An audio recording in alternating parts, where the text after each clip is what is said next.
Check, check, 1, 2, check, check, 1, 2. Let me just make sure that I'm on the right layer before I do anything else and ruin everything. Hello, comrades, and welcome back to another episode of Under Construction. I'm your host, Ellis, otherwise known as the Admiral. I'm going to drop that link in where it belongs and get the other one set up. Why I do this beforehand, I do not know.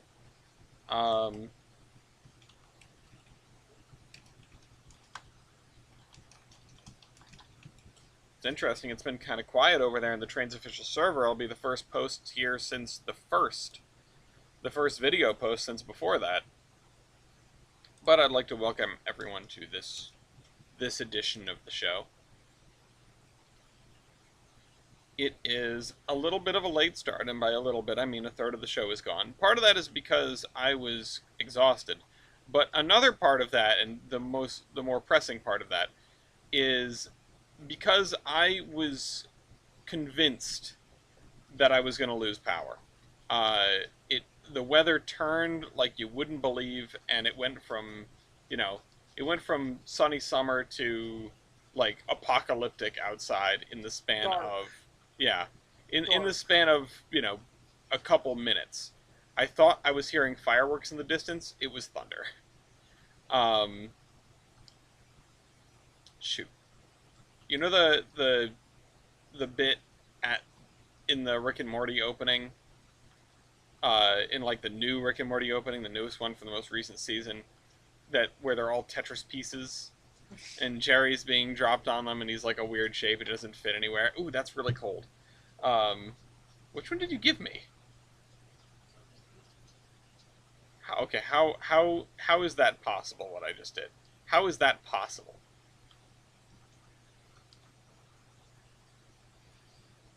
Alright, let's move this on over here. Let's move this on over here. Oh shoot, oh shoot, oh I just collapsed. I collapsed it. That's brilliant. What am I going to do now? Put this over here. So, YouTube is finally, like, deigned to show me the this is how many people are watching thing down in the corner. I don't know why it took so long. I start to wonder how accurate that is or isn't, because there have been times where it's said, oh, there's nobody here, or there's 1 or 2 people here.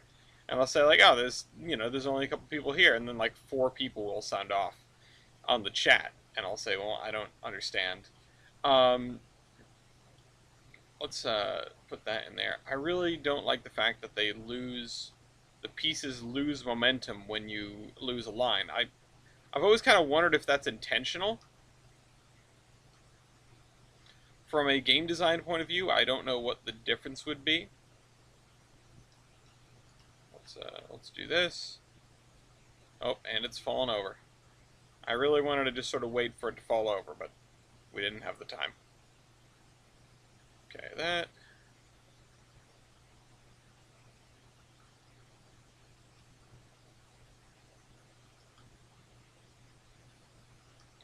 I would say it's been going well, but we've only got like 1 line. It's not consistent at all. We haven't got we've got 11 lines, but we haven't gotten any like doubles. They've all been singles. We're chewing up our space here, and we're not getting many points to show for it. And oh, this is gonna be it.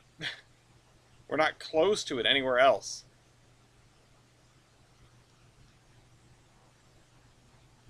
Okay, like so a fire truck just went up the street. And that's the end of that. What did I get here? I got the roadie red. I thought I already had this one. I mean, I'm not opposed to more cherry stuff today. So our not sponsor yacht club with the roadie red, which is like the Dr. Pepper kind of thing, I guess. I've never had Dr. Pepper. Just gonna take it easy through that. What's up, Train Street? What is up is, I'm not entirely sure. I've got stuff to do around here. I'm not feeling very inspired today, which is a shame. So I guess what I'll go do is I'll go work on the graveyard. because that's something we can do without without thinking too hard. We've got all this graveyard to do, and it's sort of a question of, well, do I continue these? I kind of want to continue these over the line on this side, maybe. But at the same time, I don't know if I actually do want to do that. This area over here, what's tempting to me is if I were to grab as much as I could. Whole stream of not Tetris, yeah. I mean, I could always, we could always, like, take a total divergence and go and do something else. There have been times. There have been times where we have made a full-on detour in the middle of under construction just to a different game. Alright, let's grab that. And then, as long as I didn't grab the terrain, which it sure feels like I've done. And I don't know what I did wrong here.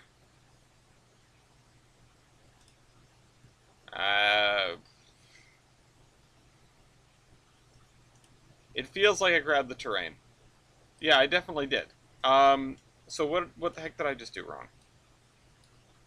If I use the fine adjustment tool instead of the thing, will it be better? No. What am I doing now that's different than before? That's my big question at this very moment. Usually when I grab stuff, I have no problem getting only the things that I want. Oh, you know what? I forgot. I have to grab the house icon and not... Yeah. Gotta grab the house icon and not the other icon. Because the one moves the buildings and the other one moves the, like, the terrain and stuff as well. It moves the whole selection area.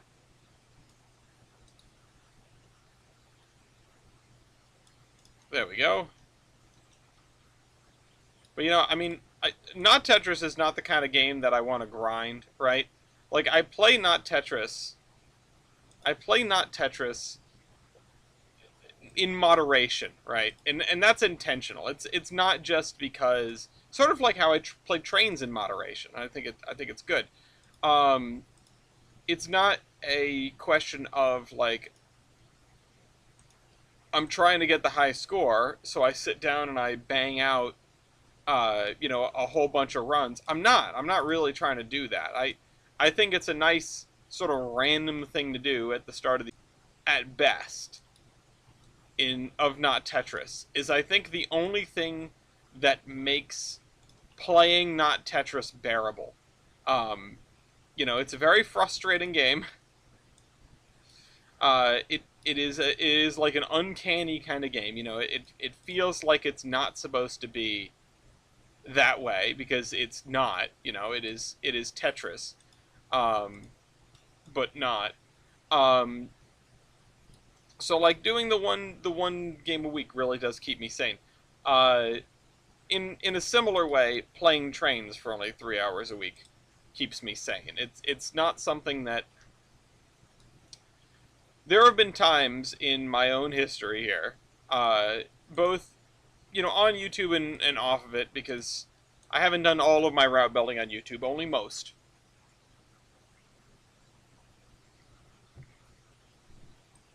There have been times where I have sat down and I have gone,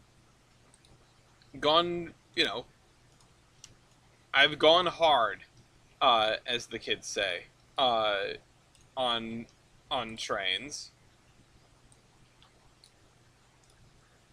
And I'm not there anymore. I am here I'm here to build, I'm here to hang out, I'm here to do this for a few hours a week, and that's kind of it. And I'm fine with that, because it means that the moderation keeps me from getting burned out. Like, I recommend this for everyone, for anyone, for anything, right? Like, moderation is good, for lack of a better word. And I think, ultimately, ultimately you could extend that to just about everything. But when it comes to a game, especially when it comes to a game with not much in the way of defined goals, where a lot of the work that you put in can genuinely feel like a slog. Just sort of watch the last long while of these videos and understand that it's, this is incremental progress is what this is. Um, it's not like it's not like your typical video game, right? Because it's not a game. But it's not your typical video game in the way that you're not practicing. I'm not here practicing. I mean, I am furthering my craft in a manner of speaking, but I'm not attempting a level over and over again until I get good enough at it to beat it. That's not what's happening. That's not what happens when it comes to something like this. Um, and I don't think that there's a problem with spending an awful lot of your time in a video game. I would be a tremendous hypocrite if I were to say anything like that. But what I am saying is that if you want your if you want your enjoyment of doing something like this to last, like really to last, limit yourself. Make every opportunity to play it its own reward. Um, you do something you love, you'll never work a day in your life. No, sometimes what happens instead is that you turn something that you love into something that you hate because now you have to do it. You've turned a hobby into a chore. Um, it's not it's not like a really sparkly way of looking at something like that, but it happens. It doesn't always happen. It's not universal, but it does happen. Um, and I have no interest in turning this hobby into a chore, even though it very much acts like one. You know, I am here. We're gonna have to get rid of the grading on these roads. I am here for about 3 hours a week, and sometimes I'm tired, and sometimes I'm frustrated and upset with this and that in the world. And I mean, I'd be lying if I wasn't, you know, if I wasn't feeling it pretty intensely lately. But the idea is that I drag myself out of bed in part because I have an obligation, but also in part because like this is something to do, right? It's it is something that this is still like way off the ground. It is something that um, I enjoy, so I might as well just do it. Um, and I mean, if you're enjoying every iota of fun you are having on a game, if you're jumping onto Theme Park Tycoon and Roblox every day,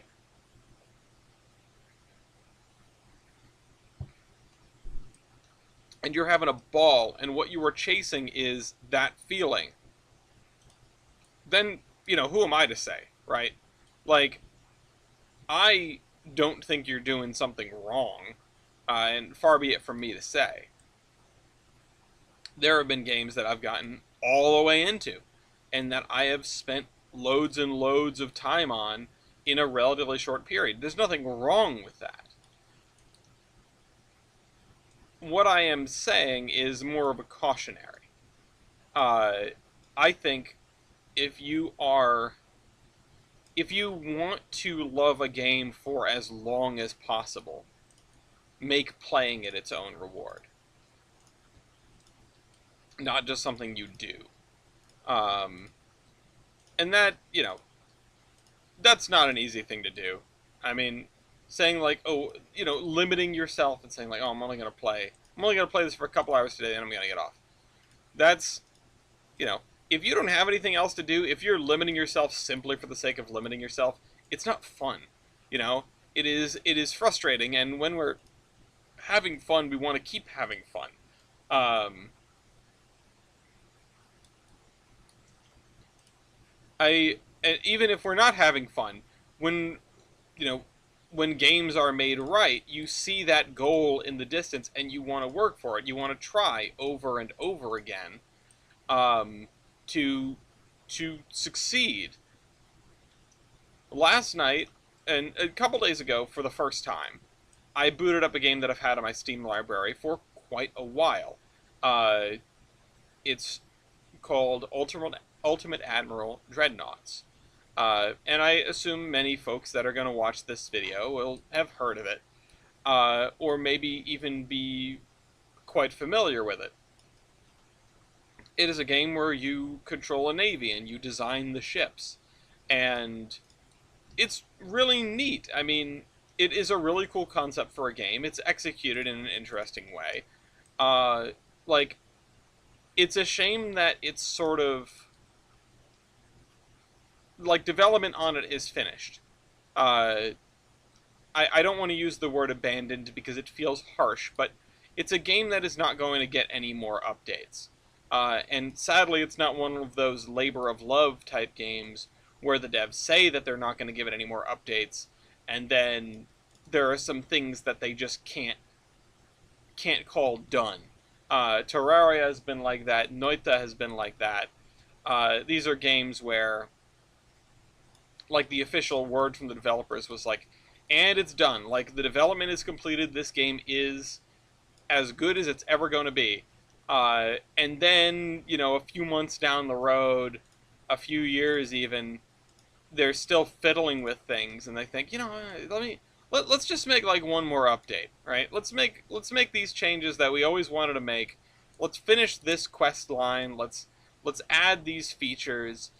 Why not, right? Like, the game is out, but why not do this for the people that are still playing? And first of all, I love game devs like that. They're the best of us, surely. Um, but you know, not every game dev is going to be like that. In fact, most are not going to be like that because most game developers, they've got to move on to something else. I mean, unless it's a live service game, it does not pay the bills forever. It just, you know, you get you get some money when someone buys the game, and that's it. Uh, Hopefully, you get a ton of people to buy the game when it comes out, and then you can ride on that for a while. You can coast on those funds for a while until you're ready with your next game. This is like a game dev tycoon seminar. I've never played game dev tycoon. Um, hey, Kevin. I hope you enjoyed the most recent episode of the podcast. That was a fun one to make. I really thought it was going to be a slog. I really thought that was going to be a slog on multiple fronts because we had so much news. There was so much to do, and instead, we had some fun conversations. There was so much to cover, and we covered like mostly fun stuff, irreverent stuff. I like it when the podcast is that. Sometimes train news can get kind of depressing. Um, what's up? Are you trying to put your thing back on?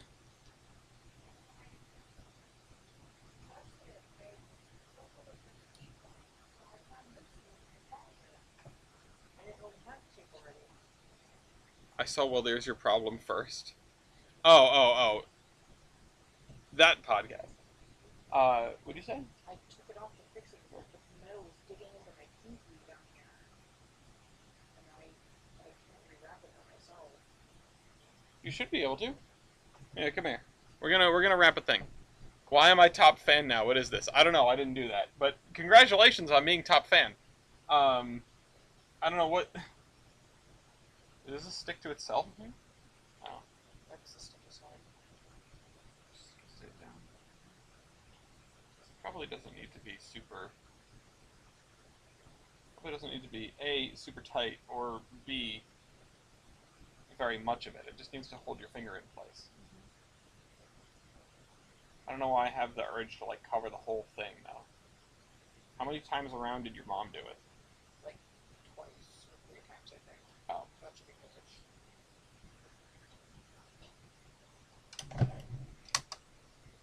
This the one time in my entire lifetime living at this house that there's been a pair of scissors in arm's reach when I got a pair of when I needed a pair of scissors. Um, Dean is the number two fan apparently. I don't know what is happening. Uh, what is top fans? There's a top fans button over here. I don't know what it does. Um, I have no rewards for use.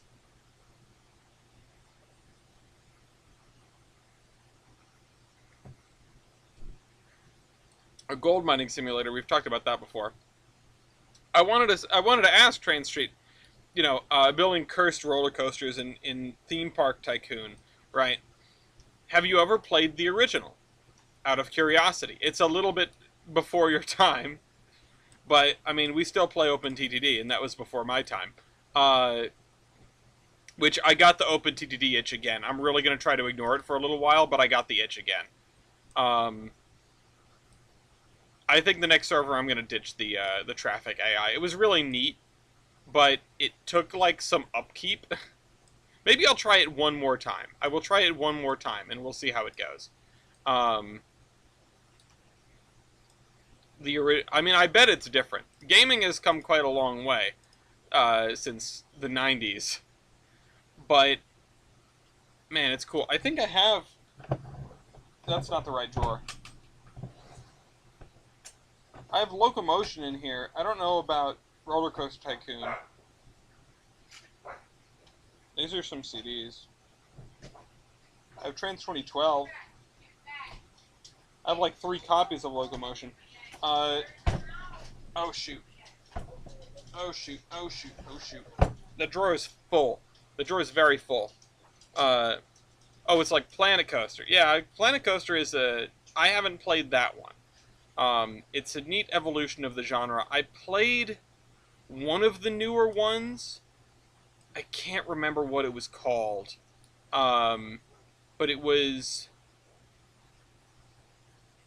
I think it was maybe on the Xbox or something. I wonder, like, is there a list of all the games in like the Roller Coaster Tycoon lineage? I don't think it was a Planet Coaster. I think it was pre-Planet Coaster. Um,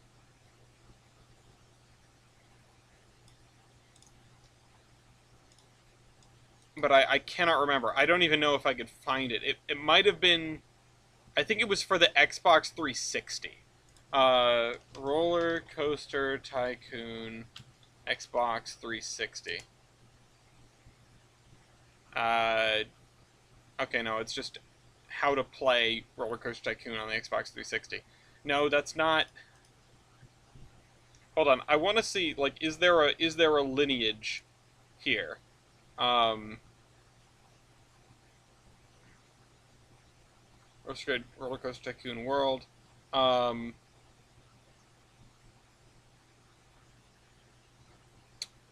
I don't. Oh, Thrillville. Thrillville. That's what it was called. I knew it started with a T. Um, Good Bless America. Hi, Pat. Uh, we got give it a day. You're early. Um, Thrillville off the rails. I think it was. I stayed up all night and played Planet Coaster.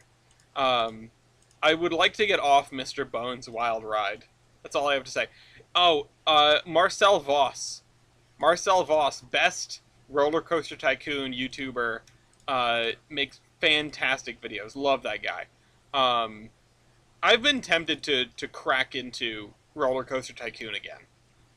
It's so neat. Like it's such a standout in terms of games. I mean, basically everything Chris Sawyer touches is gold.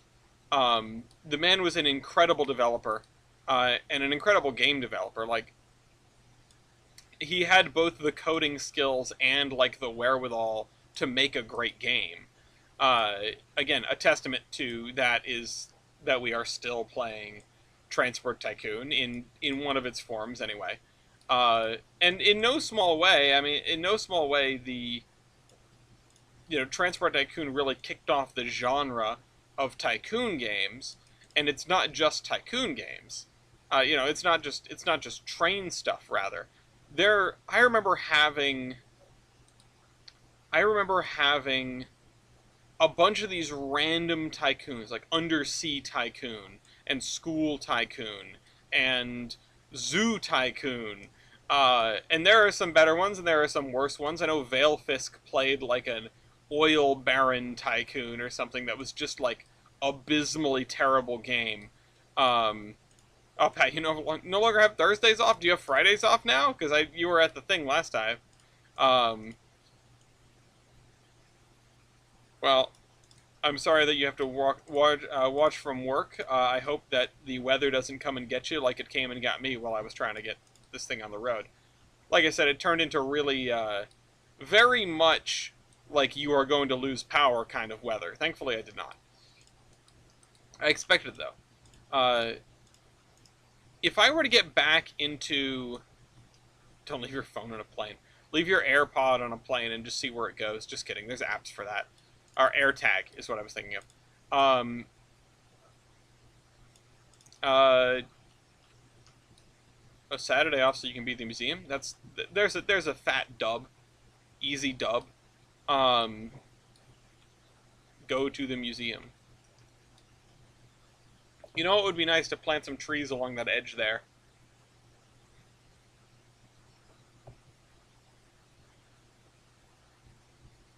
Benji's Adventure makes the best Roblox theme park tycoon park series. Cool. Yeah, I'm curious. The stuff that people make in Roblox is really incredible. Um, like Steam and Steel and stuff like that. I have not played Roblox in many many many many years at this point. It has been a very very long time since I've even like thought about it. Um, and and I like it's been long enough that I never had it on this computer, and I've had this computer since 2011. So yeah, I have no idea what what Roblox even was back then, like what it comprised of. Um, I remember like Legos. I don't know in what. I don't know in what context, but that's what I remember. Um, Pokemon Go to the museum. Uh, I think if I decided to get back into, um, if I decided to get back into Roller Coaster Tycoon, I would probably get back into the original or RCT2 or probably open RCT2. You know, these games that have lives of their own, as it were, that have um, sort of what's the word that have this continued development, even if it's not by the original developers, even if it's not, sort of what the developers, what Chris Sawyer, the developer, which these games were made by practically him alone. I mean, him and like a sound guy and a musician, uh, like they were very very small teams. That's why he's got his name on the cover. Um,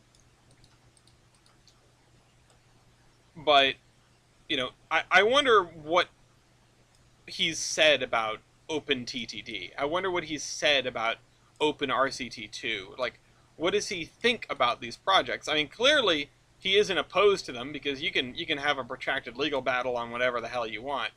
Um, but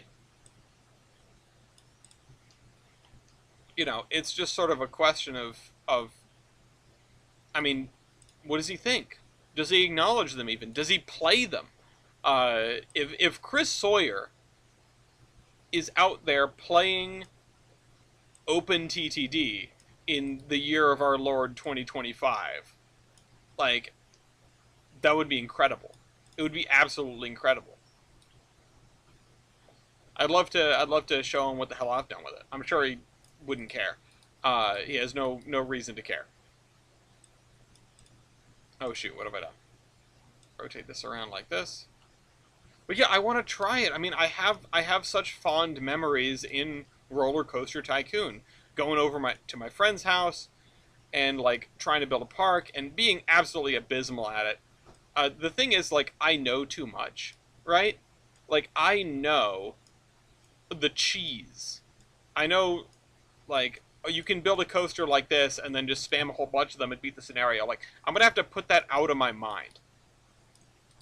I don't want to know the secrets, right? Like, I don't want to know the meta, is what I'm looking for. And that's, to come back to Railroader, which I was talking about last time. To come back to Railroader, I think I was talking about it last time. Who knows? Who cares? Um, the meta was like the problem for me. There was not. You start a new save, and you do the same thing over and over again. You start a new save, and you do this, then you unlock that, and you buy this locomotive because it's the best one, and then you do this and that, and then you expand, and then you're done. You're at tier 5 contracts. Now the game begins, right? Like, some people just want a railroad that's all maxed out, despite the game struggling to, allow you to do that. Apparently there's a lot of lag in the mini-map. I was reading about that. UTC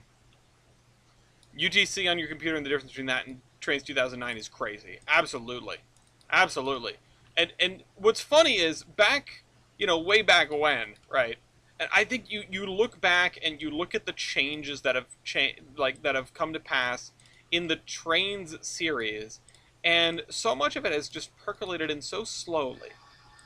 So slowly. Like, it never feels like a revolution when a Trainz game comes out. The biggest thing that's been added that I can think of is the interlocking towers. And it's like the physics really hasn't changed. And Surveyor is really cool, but it's same as it ever was. But then we got Surveyor 2, and then we got Surveyor 2, and then we got like the excuse me. We got the living railroad stuff that has started to come into existence, and it's like, holy crap, things are changing. Like, stuff is happening. There is you look back on things, and like, at the same time, like, sure, you can still do most of what we do now then. And one of the biggest changes ultimately is stuff that's come off the DLS, at least from my perspective. A lot of the things that have come from the download station that have allowed various things with the AI, they are these outrageously powerful tools that that are sort of the hallmark of Trainz development. But it just goes to show that, like, people get their hands on a game and they start a piece of software and they start turning it into whatever they want. You wish you had 2009 and 2012? Well, here, you know what? You can. Where is it? I need to get stuff out of this drawer. There's Microsoft Flight Simulator, Combat Flight Simulator 3, which is why I own this joystick over here that I've always used to play War Thunder with. Combat Flight Simulator 3 Battle for Europe. Copyright 2002.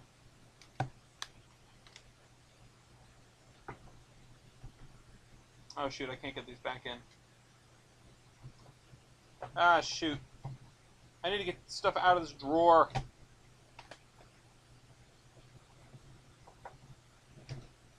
All of my, like, disc... Like, this drawer is full of CDs and disc games. There's Flogging Molly, there's Miranda Cosgrove in here. Because apparently she made a CD at some point. I was at the record store with Gloria's little sister, and I was like, okay, we can get one thing, and she found that, and I said, alright, yes, let's take it home.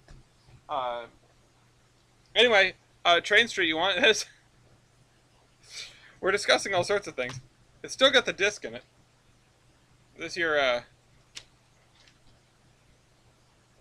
it has 2 discs. Is it like an install and a play disc? I can't remember. Now it says now with multiplayer. That's right. Trainz got like that rudimentary multiplayer back about 1 million years ago. It is so hard to use. But the thing is, that's what that's what Tolbrand was designed for. Um, Tolbrand was, and I've never ever had the chance to attempt it. Honestly, if you want it, you can have it. Um, uh, yeah. Oh, MPS is a huge deal. That's true, and that one just sort of flew under the radar. I feel like so many of these things, so many of these things. It feels like Trainz never changes, but Trainz definitely has changed. Um, it's just that there was no revolution. Like at its core, it's the same old thing. And I think what's bothersome and what's kind of a shame is that they've never taken a look at the things that people might really come to Trainz for. Like obviously, people come to Trainz so we can build routes. Um, but you won't catch me driving a train in Trainz. Just like you really won't catch me driving a train in Railroader either. Um, it is it is not the draw. It is not the sort of it's not the hallmark of the piece of software. And there were a bunch of other points I wanted to make, but like that is one of the things that I think we are missing when it comes to Trainz. I think the fact that Trainz is really light on the I'd rather make an automated script to do it for me. Yeah, well, it's boring, is what it is. That's the problem. Uh, I love driving in Derail Valley. It's a challenge. It's fun. It is like, okay, yeah, here's a game, and I mean game. Here's a game where you sit down and you run the thing, and it challenges you. Um, break your school computer, great. Um, and it is a lot of fun for it. There's a lot of challenge. There's a lot of thinking. I like a game that makes me think. And honestly, part of my problem, to come back to Ultimate Admiral Dreadnoughts, part of my problem with that game is that there's not enough thinking.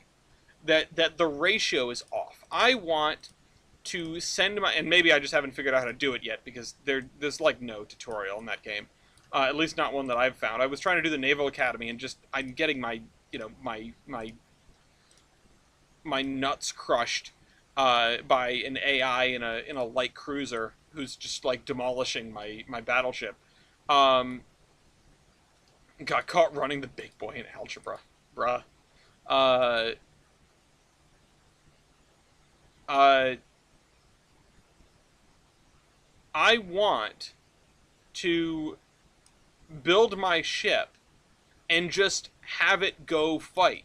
Like I don't want to drive the thing. I want to see how it does. Um, and I don't. If you like the Rule the Waves, if you like Rule the Waves but more spreadsheets and less graphics, try Rule the Waves 3. Honestly, Rule the Waves 3, if I understand it right, does sound like more of my kind of game than UAD. Uh, but like I was talking about previously, I do not have the time to learn a game like that anymore, which is a real shame. I want to play the like a modded XCOM 2, but I don't have time to learn how. Like they've made it incredibly complicated, and I love that. They've made it incredibly complicated, and I am so happy about it. It sounds so cool, but I need like someone who really knows it to like. I want to just put it on the TV or on my extra monitor while I'm working and watch it. That's what I want. I don't know who's like a great YouTuber for it. I guess I should probably ask the subreddit or something. Because there have to be dedicated folks out there that are doing that. But I'll leave part of this open. Um,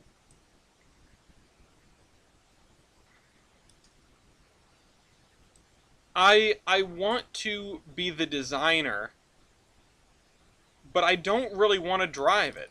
And if there's something for Benjamin Magnus games, I'll try to remember that. I might. The problem is I might like it too much, and then I'll have to get it.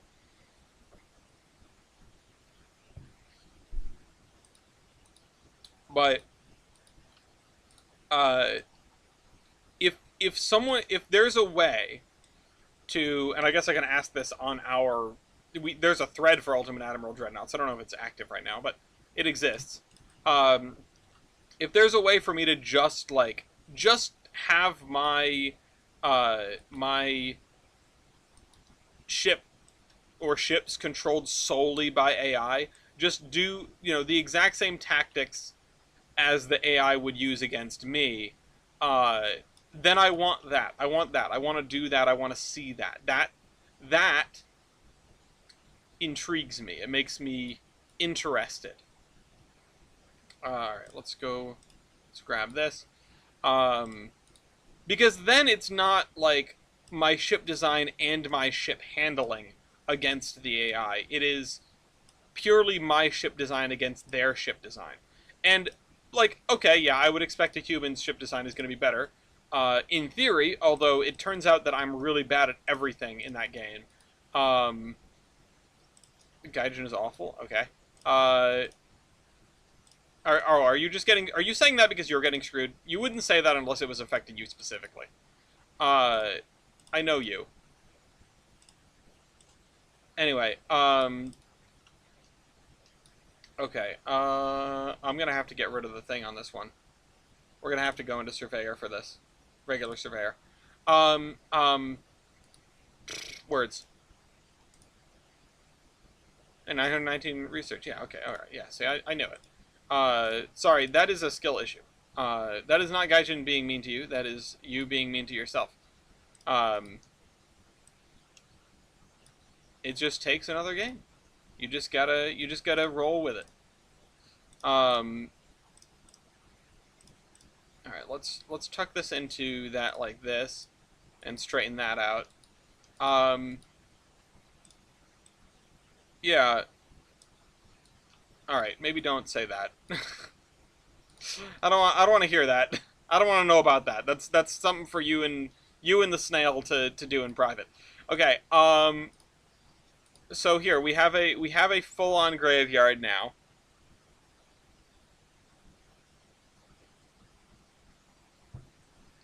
Um, this is okay. Yeah, this. What's next? It's 8:41, and you know what? I think we can call this section, aside from trees, everything to the east of the river here, because we're looking south. Everything to the east of the river here, rivers plural, is done. How about them apples? Um, them apples, it would be a great name for an orchard like that. Um, okay, what is up next? I'm in need of some trolley wires for my Trainz route. Do you know of any good ones that aren't pure R style? Yes.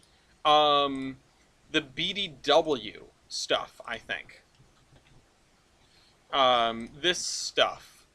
BDW has a whole bunch of stuff, but the ones you're going to be looking for are these IRM trolley poles. That's just the wire. Um, so, yeah, if you're looking for trolley wires like that, there's also some, I'm not sure if it's available in the DLS. It's worth checking out, though. There is Milwaukee Road style stuff from the Avery Drexel route.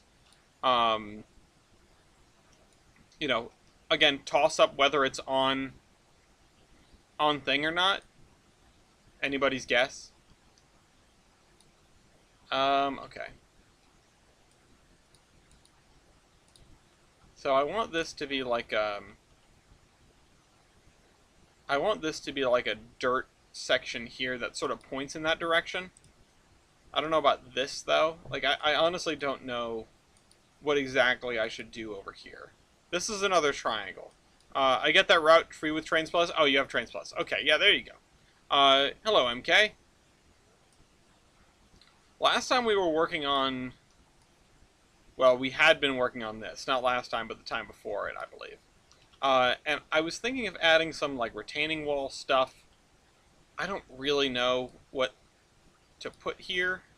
And I know I say that a lot, but so much of this is vibes, you know, and you have to roll with that. You have to roll with whatever, wherever the whims of route building take you, because if you don't, you're gonna sort of just be, you're gonna be a lot more frustrated.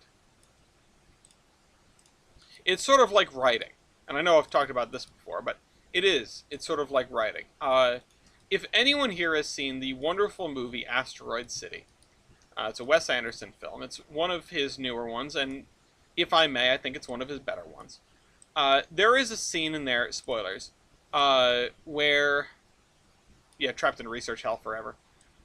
There is a scene in there where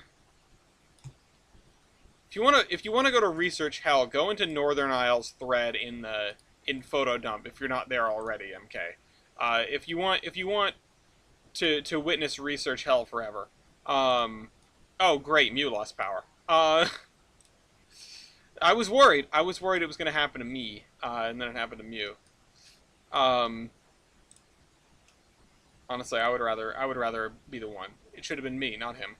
Um, but there is a scene in there, and the movie is interesting because it's about dealing with grief among other things. I'm not going to try to analyze it right this second, but I will say that the fact that it is a fictional play inside of a television show inside of the movie, fictional television show inside of a fictional movie. I mean, it's all fiction. Where exactly the internal fiction ends, I feel like is not entirely up to the viewer, but it could be. Like you could leave it to some interpretation. Um, I know we're not doing that. I don't like that. There is a scene where the main character intentionally burns his hand on a little quickie griddle, like a little sandwich griddle that's like this big. Um, and he does this inside, like, am I going to explain this whole scene? It's a play inside of a television show inside of the movie, and the the character is in the play, like the play version of this actor playing a character playing a character. Uh, the script calls for him to pretend to burn his hand on the griddle, but instead he actually does it. And the actress that he's working with is like, "Oh my god, you just did that. That just happened. Why did you do that?" Um, but that's not sort of where the craziness ends, because like he's dealing with grief on his own. Um, and like if I remember right, he goes and asks like the friend of the playwright, like, "Why does my character do this?" And the friend says, the original author said, uh like, he didn't know. He was just writing the character, and the character just did that. And I think not only is that a great, like, portrayal of the writing process in a certain manner of speaking, it is, it's something that if you write a lot, if you write nonfiction, or sorry, if you write fiction, not nonfiction, um, non-nonfiction, it will happen. It will happen where you are writing a character and they just do something. Not necessarily that you were thinking about or intending even, but not necessarily outside of the scope of what that character would do in that scene, and it might not really derail you all that much. It's just, okay, yeah, they did that. Um, and then you live with that, and you move forward, and you incorporate it into your script, and you go from there. And I've found that that is a useful thing to take hold of. Uh, we have the 10th anniversary of the Iron Horseman Chronicles tomorrow. I have basically every piece of documentation, minus like one or two things that'll probably show up later, uh, ready to go. I mean, there's a couple of scripts and things that need to be moved in, but uh, virtually everything that was ever created for the Iron Horseman Chronicles will be present in a drop tomorrow on the Iron Horseman Chronicles channel, as well as the Lost episode, um, and maybe a couple of other things too. I don't really know. Whatever I have on hand. And like I'm excited for that. I'm also nervous. But the thing to take away from a lot of this is that a lot of what those characters did was not me writing those characters so much as it was me channeling them. And I have said this many times before. If there is anything at all that I am proud of when it comes to the Chronicles, it's the writing.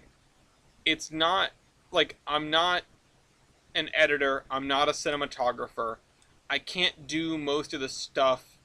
I'm not even a reskinner. I didn't do any reskinning. The the reskins were all done by either cast members or friends of the show. Uh, and I'll always be grateful to the folks that put in all that effort. I don't want to start naming people because I know I'm going to forget some people. You know who you are. Thank you very much. Uh, and let's grab this grass here. The writing is where I was at home. The writing is what I felt I could do and what made me happy and what uh, you know made me feel like I knew what I was doing. And the writing has gotten praise, and I'm so grateful for all of that.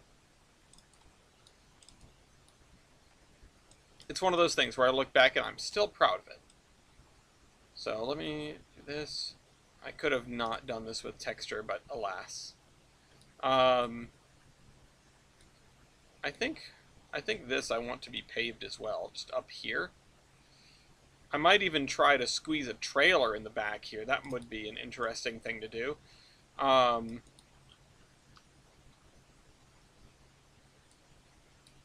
yeah, let's grab a trailer. I know I've got some over here. This area is going to be pretty well observed, so maybe it's worth me doing the sort of going the extra mile close to the station.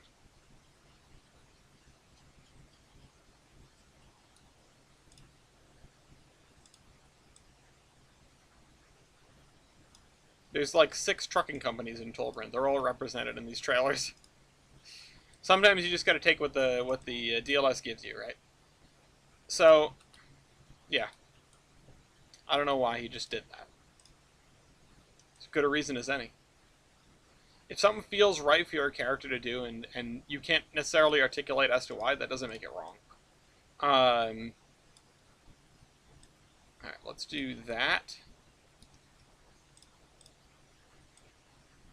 And that. Alright, well, we've done a little bit of the texturing around here.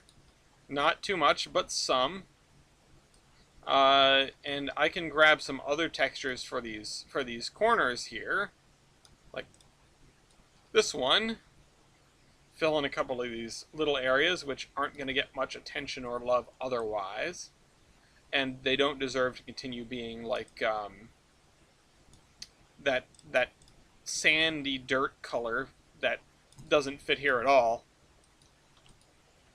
I do need to do the platforms at some point, and they're probably just going to be gravel platforms.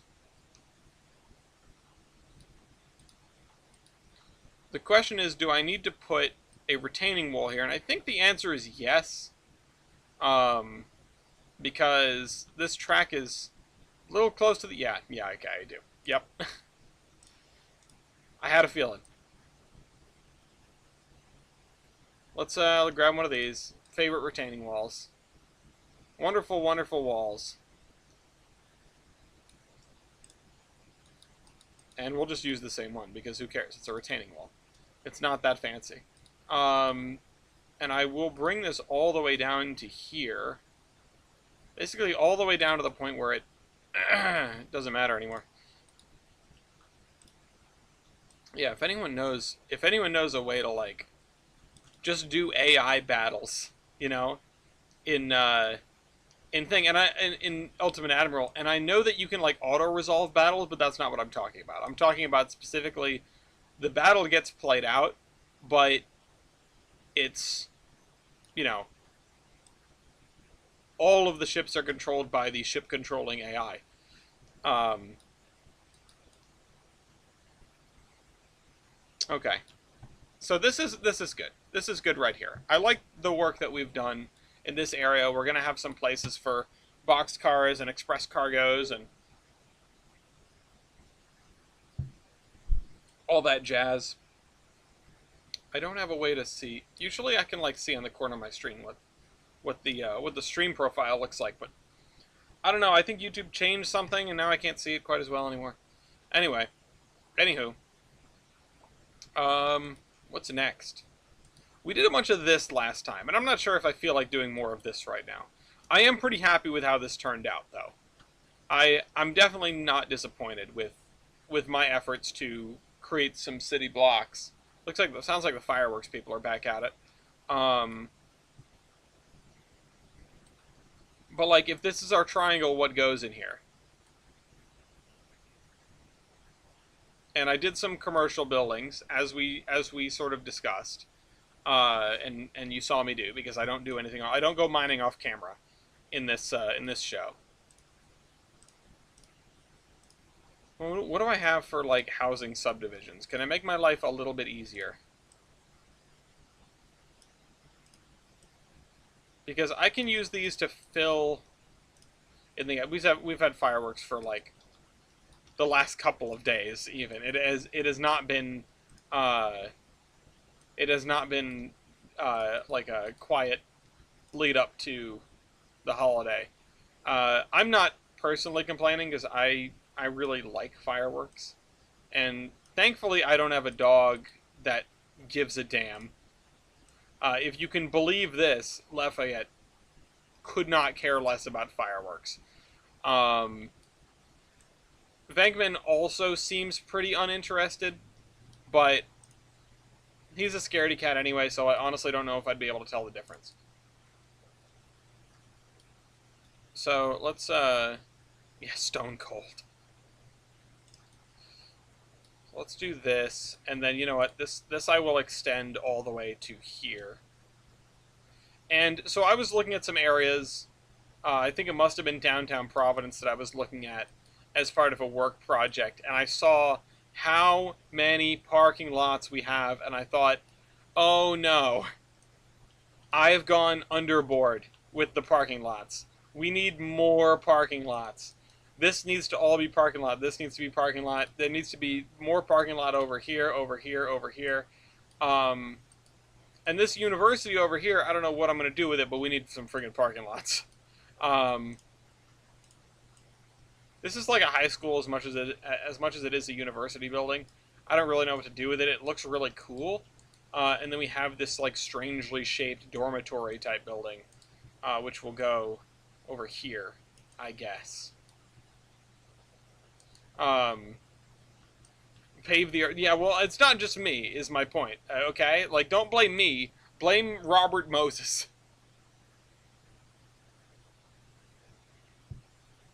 Even if it's undeserved, he deserves it.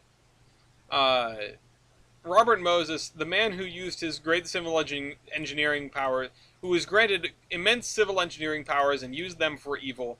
I will never forget what that man has done to the traffic engineering profession. It's not okay. It's not chill. Um, it's not great when someone just uses a highway as an excuse to be super racist. I don't need to really outline that, but I think it should be clearly said. There are plenty of things where I think it's almost universally worth sort of seeing the nuance in anything and everything, right? Um, I mean, genuinely, it is. It is. it is important. It is helpful. It is ultimately it helps you be kind or a kinder person. To not just write this or that off. This is a nice building. I just don't have a place for it, so it's going to go over this. Um, uh,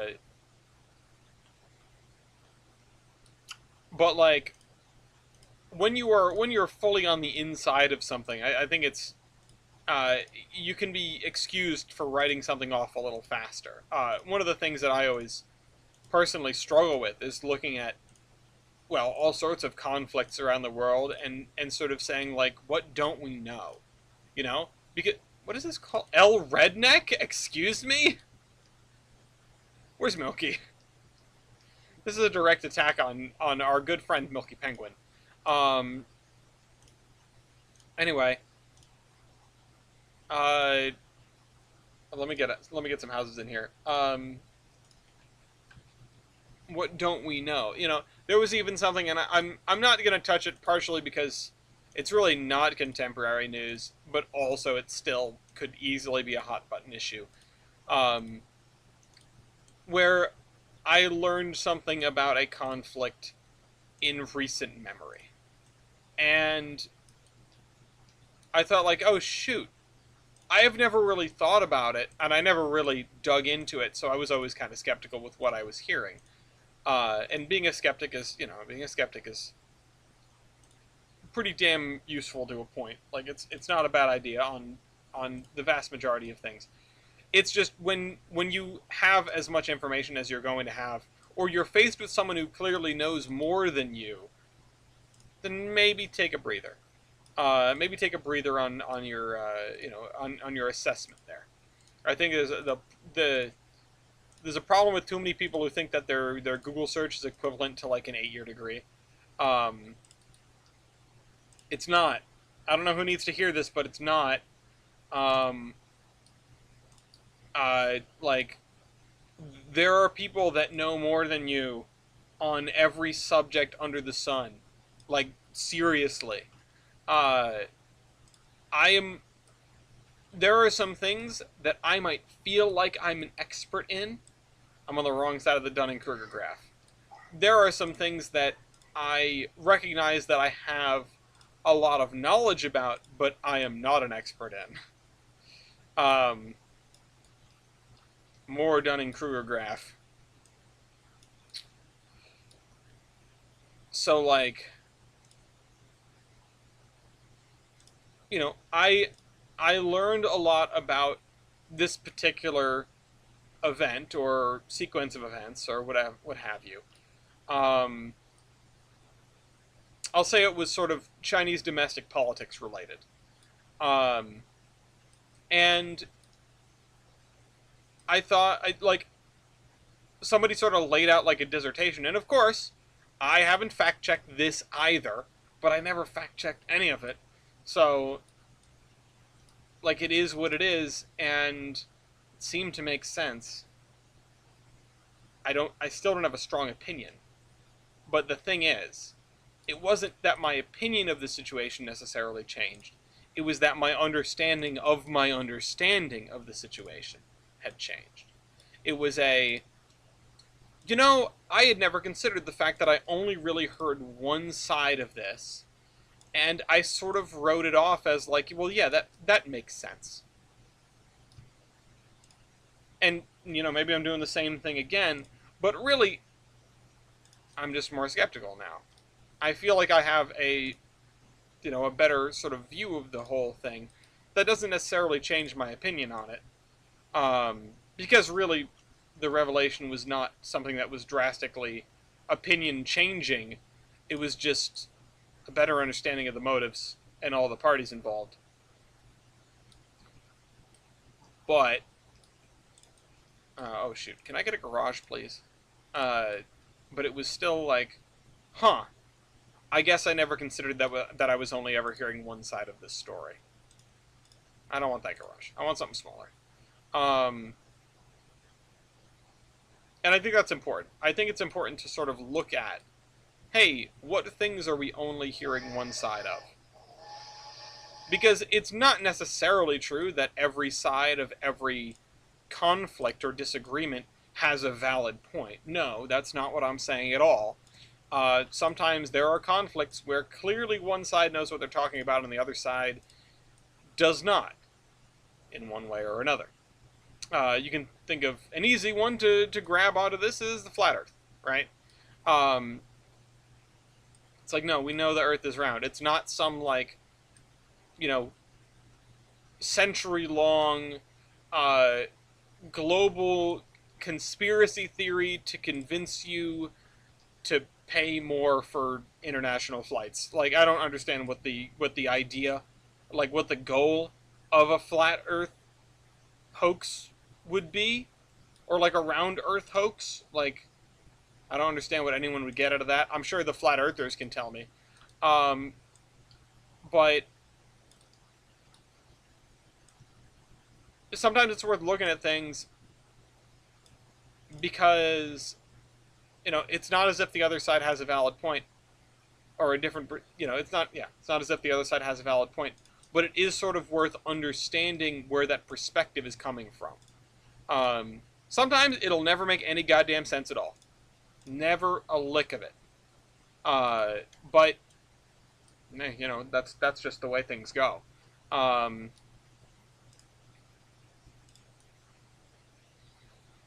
all right, what am I going to put over here? I need more houses, and that's fine. You you can explore different angles on something without agreeing with them. Uh, at the end of the day, I think even in the situation where no, this is an enormous house. Yeah, whatever. Let's do it. One McMansion. Um, Even in the situation where it is something that is unequivocally sort of right and wrong, or much closer to black and white than sort of an average schoolyard disagreement.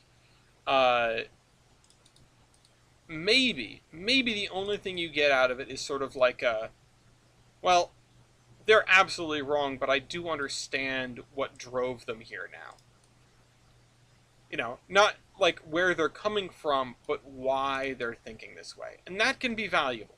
Not only in an external way, in like a, okay, well, now maybe I can talk to somebody I disagree with and sort of find common ground, which I think is important. But in an internal way, looking at a situation and saying, okay, I understand how you got to feel this way about this thing, and you know, I'm less angry, right?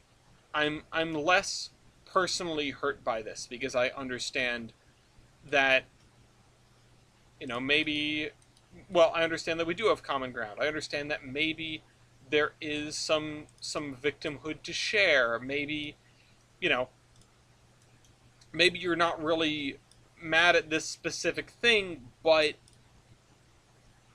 that's the way it comes out. Like maybe there's a root to this that makes more sense. Um, and this won't be true for everything, and it won't be true always for everyone. Uh, but I found that it's sort of always worth trying to put yourself in some other shoes, and you can come out of that and still totally agree with your original point, and that's okay. You know, sometimes thinking is not just another word for changing your mind,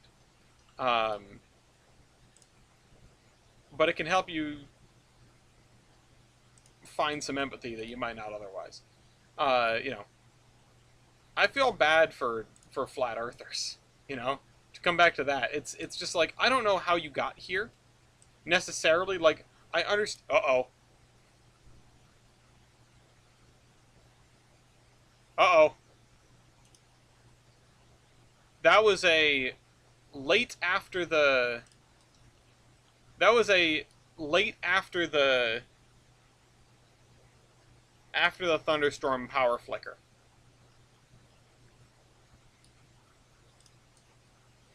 Hmm. It's not good. Um, I feel bad for a lot of people. I feel bad for a lot of people who have been sort of sold this or that, told this is the truth, and they just sort of go along with it because either they have never really looked into it or they don't trust. Smashed a light pole, yeah, maybe. They don't trust the people who actually know what they're talking about because they've been told not to do it because they've been burned in the past. Um,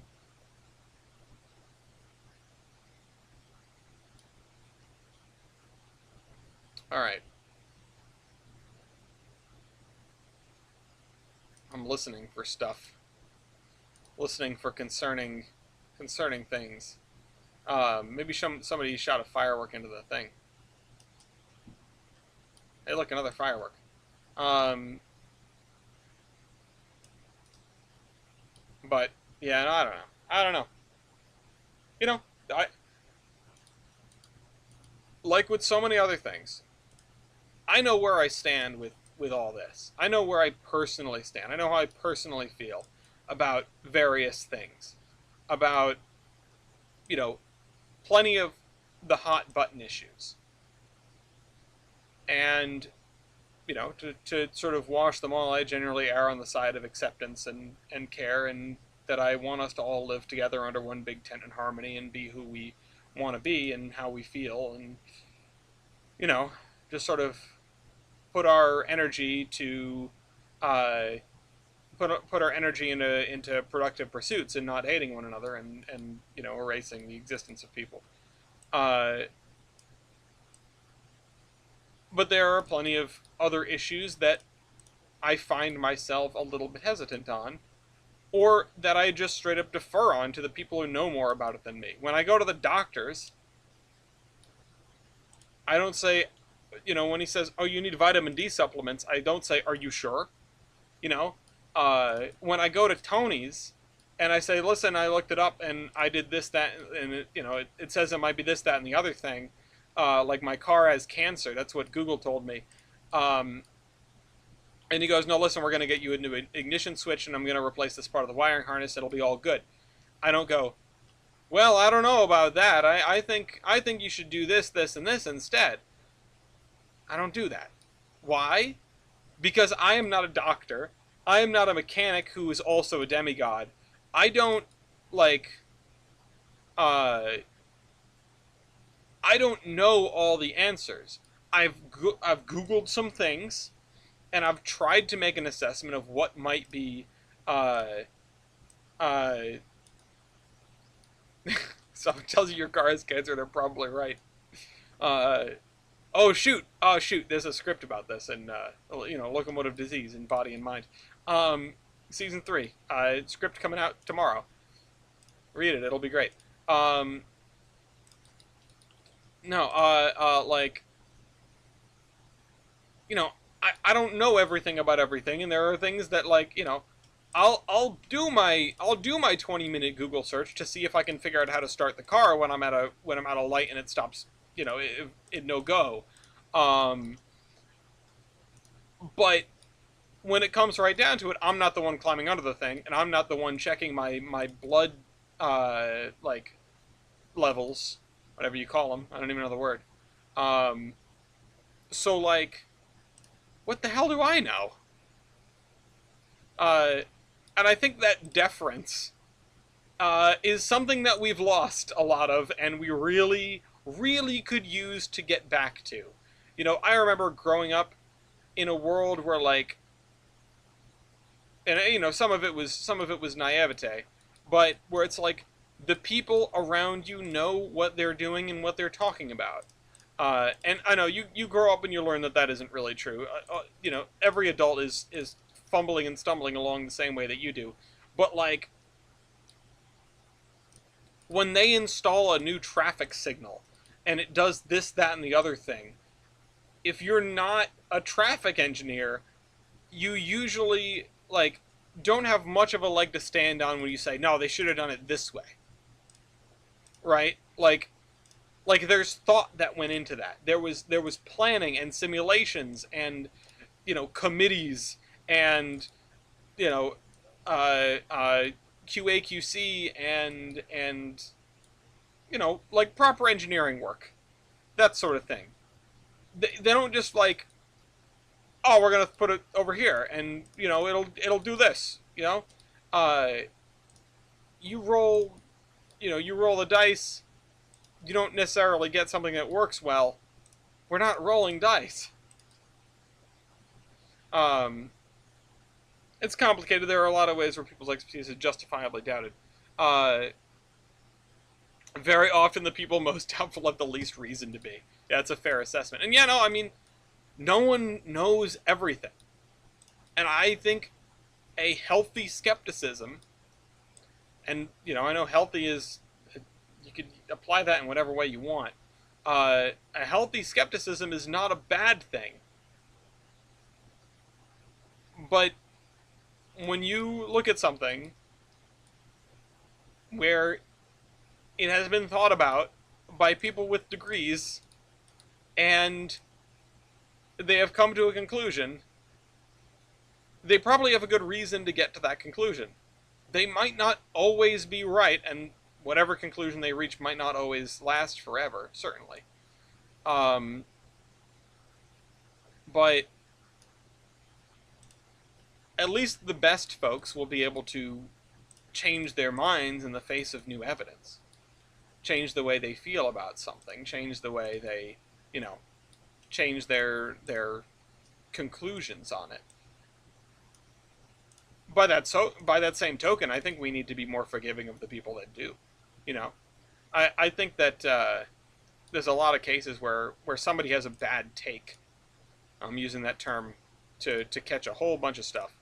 But somebody has a bad take, and they change their mind later in the face of new evidence and get lambasted because they didn't have that opinion back then. Uh, and sure, I mean, some of that's deserved in a lot of cases, but just because it's deserved doesn't mean we have to do it. Uh, it it helps to sort of err on the side of, listen, you didn't know and now you know. It's okay. That is it's the way to care. And it won't always work and it won't always be right, but I think it helps that way. You know what? I am gonna box this in completely. I'm gonna leave that sidewalk in. Um, okay. This road is all Shaquad. Okay, there we go. It's still a little too high, so we'll grab this. Let's try 7-6. Nope. Wait, what? Maybe we will just leave it like that. I mean, that's kind of interesting. Before, this road was sloped like this. Well, I guess what I can do is I can adjust the slope of the track. But I think them sticking out a little bit isn't bad.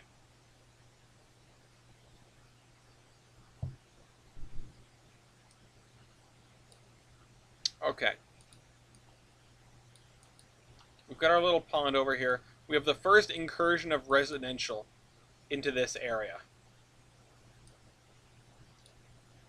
The question is, what do I put on this road? This road is a pretty major thoroughfare. I could see there being a lot of commercial on it.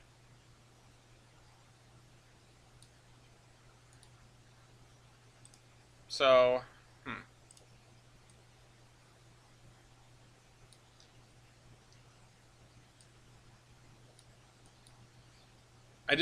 I'm hesitant to start throwing down more commercial buildings. I can't really put my finger on why. I guess the reason is that it gets out of hand kind of quick. Commercial buildings are much easier to fill space with than residential buildings, and like I can start doing that, but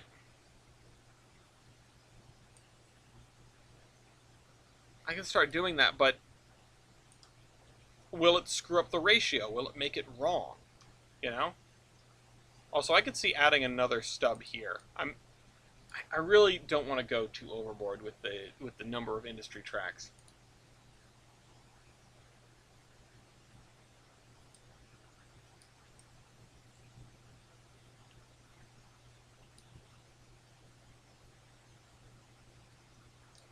I'm thinking. Maybe I should put this over here.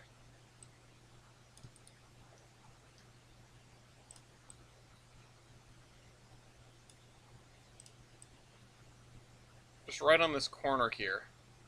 I don't even know. I don't know. It seems like this space is too empty. Although part of me is maybe thinking that I cut this road back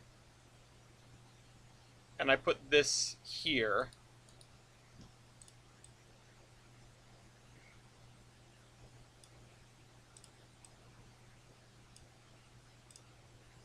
What was your name for the one-off diesel that Ingall's shipbuilding. The boatmobile. The boatmobile.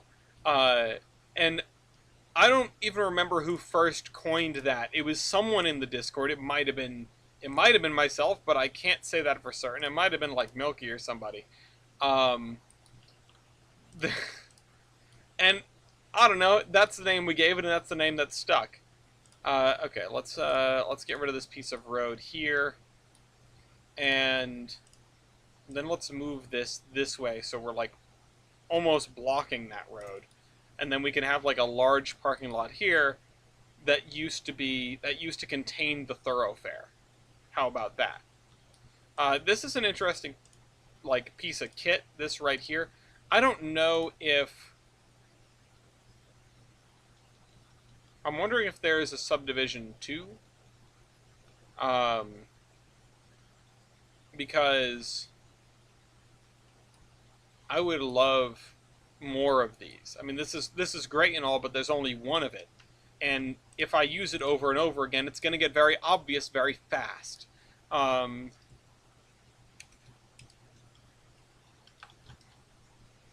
Let's see. What if I go onto the download station? I typed in subdivision. That was not the right play. What about housing subdivision? No. I'm honestly surprised there's not another thing called housing subdivision on here. Oh,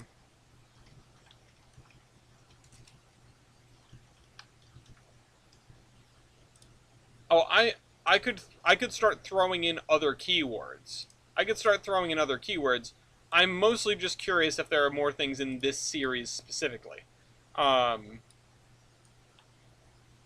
Which the answer is no, there are not.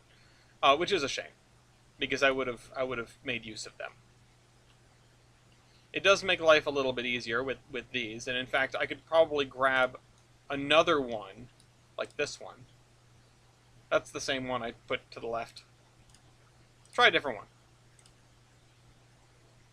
Is this one in here anywhere? No. Okay. I don't think it is anyway. These things are at least all sort of a consistent length, so that makes life a little bit easier.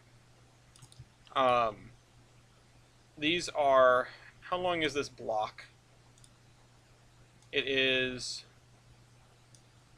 a little shy of 400 feet. 380 feet. So, okay. Yeah, it's not bad.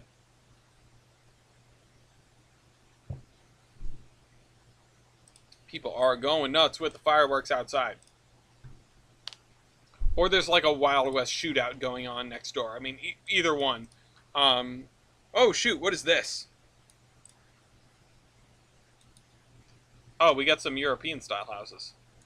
These would be interesting as, like, we sort of have this Eastern European vibe. So it would be kind of fun to throw these in as, like, student housing.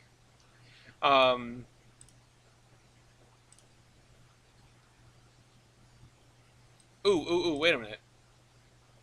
Hold on. Where did that pipe go? There, this. Give me this. I want to see if there are any buildings that I can connect this to.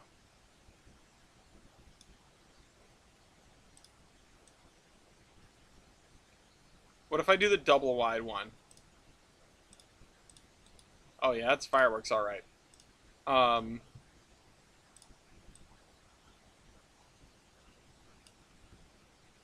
Oh! Do I scoot this a little bit closer? Oh, shoot. Come a little bit closer, you're my kind of man.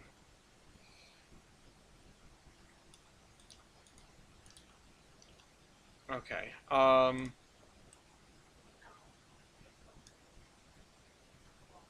Train Street, please don't, like, blow your hand off. I'm sure, you know, the folks at the Model Rare Club, we really need... we really need kids with hands. Alright. That is a cool thing. I like that. I like what I've done with the place. Let me just make sure that I can actually fit. You know, sure, we'll try it with a Kanawa. Why not?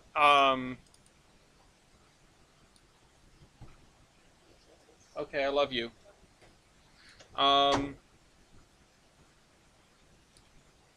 Yeah, that's, you know, that's a fun little thing to add right there. I like that. We're here for that.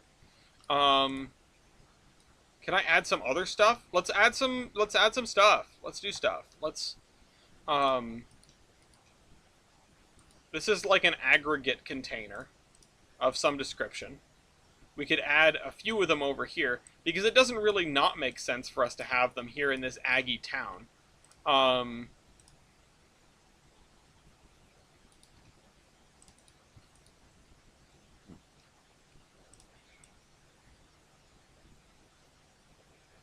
Nope, my light just flickered again. Hopefully we make it through this whole episode. I'm really hoping that we make it through this whole episode.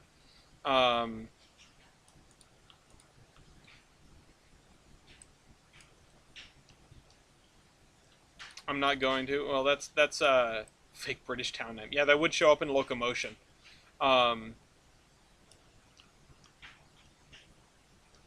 Connecting buildings to make them look like they go together is an absolute art. Cooling facility. That is way too modern looking.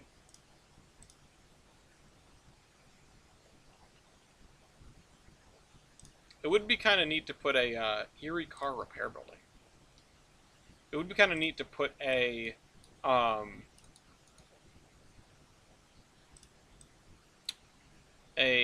gas station like on this corner over here on the left,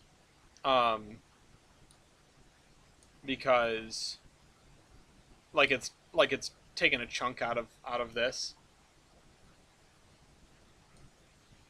It'd be a small one, but even still. What is this? This is like an elementary school, right? Or is this a funeral home? This is a funeral home. Yeah. It's an elementary school. There's an America Bad joke in here somewhere. Okay. Alright, I don't know what to do with this either. It's a yard office. I don't know what I do with a yard office in a major downtown. Maybe I'll put it over here.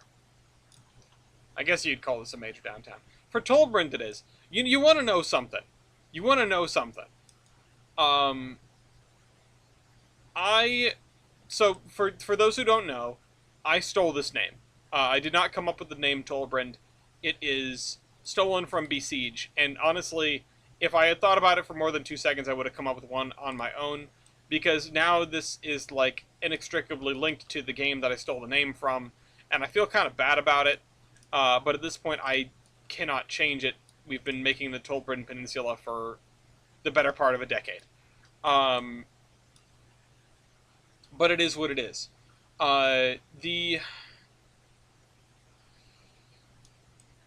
There was a post on the Besiege subreddit, that used the name Tollbrand.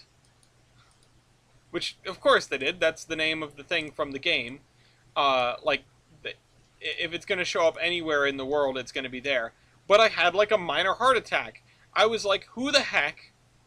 Who is posting on Reddit about under construction? Oh, wait, no, duh, of course. It's not for me. Now, I will say, we do have a subreddit. It's extremely dead, but it's just there.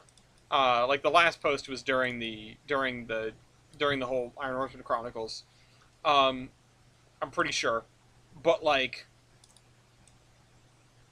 it's a good place to sort of dick around. I mean, if you want to post something on there, go ahead. related to the server, related to whatever. I think it's the Iron Horseman Chronicles,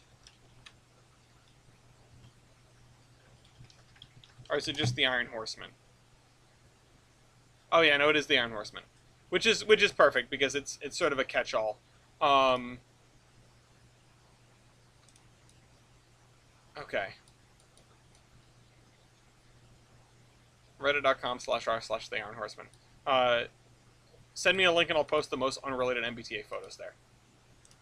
Hold on, can I post it in here? It's my own chat.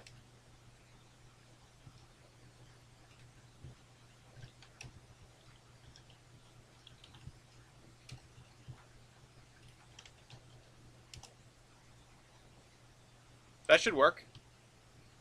It does work. Um,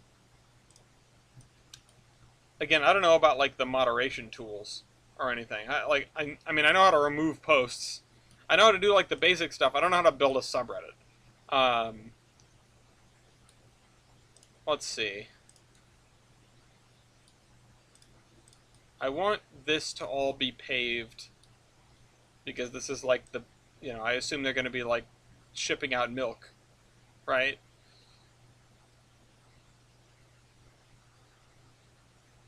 And then I want to follow that grass line there. And then here, this is the kind of place, like maybe we do need to find a place where they can make use of that cooling tower. That ethanol plant stuff, that's a really great kit. We should use that elsewhere. I guess the triangle is much larger than it was because we're working well outside of the triangle. It's not really a triangle. Maybe I should not call them triangles. Maybe I should call them zones or something. Um, to make more clear the fact that they are not triangular.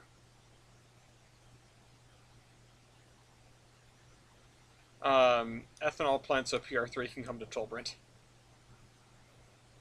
Oh, you know what's funny? So, wedding, October 19th.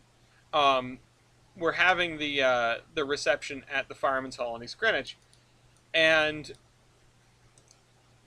one of my groomsmen said, like, oh, we can go see Woda afterward. Like, we could go out afterward and go see Woda. And I said, you won't have to go out because it's right in front of the tracks.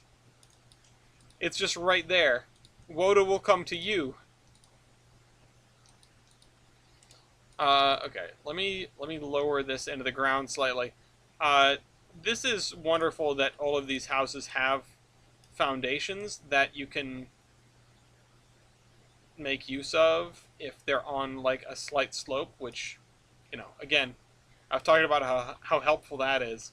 But the garages being tied to everything else undercuts the utility of that just a little bit.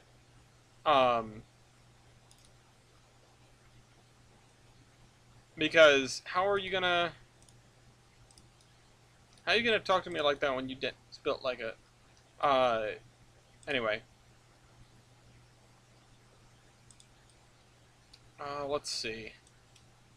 I don't know if I've seen a garage where the garage door is wider than the driveway, but I guess we're doing that now. I guess we're doing driveways now. Okay. And then we'll do a double, we'll do that with asphalt. Let's move this over here. I was gonna see Woda with Mike Evans last week, but had to leave after the crazy Amtrak corn show we got. Did you post a video of that? I feel like I remember it. I remember a mention of it.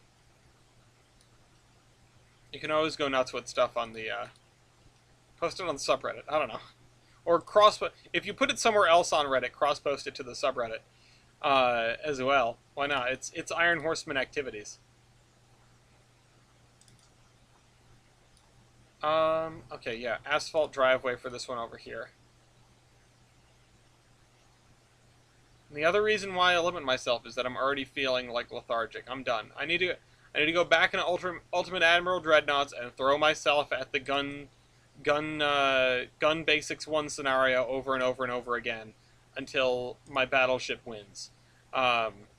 I think what it's trying to teach me is that in the early years, having a handful of big guns is not advantageous because your accuracy is going to be effing dismal. Um, I need to meet Justin at some point. I need to meet Justin. Is Justin a new member I'm not familiar with? I know I've been out of the loop on a lot of the new members. Um, okay. This is gonna be. This is weird. This porch is in the back here. Like this is. Are these supposed to be facing? No, they're not supposed to be facing this way. They have a back porch, I guess. They have a really nice back porch. Like this is their front door. That's their back door. Oh, he was a dude.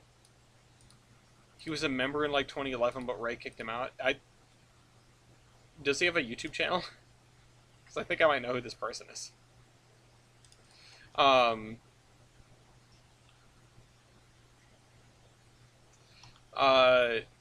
Okay, let's.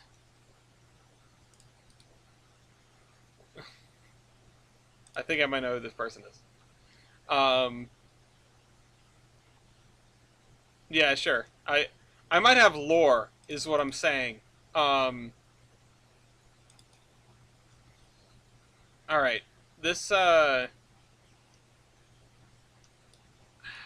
I've been doing asphalt driveways. I don't know if I should break it up with some more concrete ones.